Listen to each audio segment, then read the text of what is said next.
So I've travelled up to Dorset to the Tolpuddle Martyrs Festival to share the story of Dic Penderyn with our neighbours.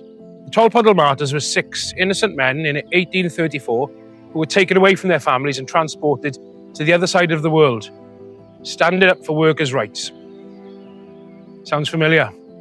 Now, I've always said the story of Dic Penderyn is not one that belongs to the people of Wales, and the best way in which we can share these stories that have universal themes is much like our ancestors, by coming together in unwavering solidarity.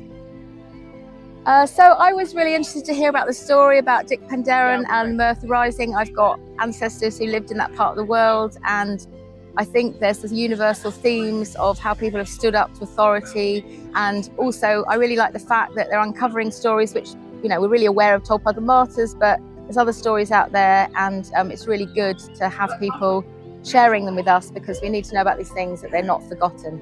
So I listened about Merthyr Tydfil, and the thing that struck me most was we're standing on the shoulders of giants today. Those rights that we take for granted were hard fought by decent people that were exploited. And if we sleepwalk into the world of billionaires and oligarchs, we're going to give away those rights. And then where would their legacy be? The working class needs to stand together, it needs to unite, and it needs to remember its history, because we're only a heartbeat away from giving it up. The story of Merthyr Tydfil should be told and spread and taught in schools, and everyone should understand that if you don't stand up, you're going to get nothing.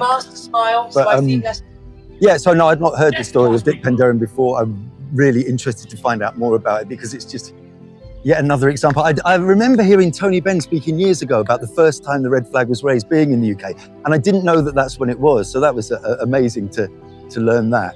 But also, I mean, it's just so, you know, I'm quite old. In my life, there have been so many stitch-ups. People blamed for things that didn't happen. My mind turns to the Birmingham 6, the Guildford 4, the Broadwater Farm 3. There have been so many injustices and people suffering and even dying, as in the case of Dic Penderyn, for something they didn't do. And even if they had done, they probably didn't deserve to die anyway. So yeah, truly inspirational story. I'd love to see the play and to find out more and become part of the campaign.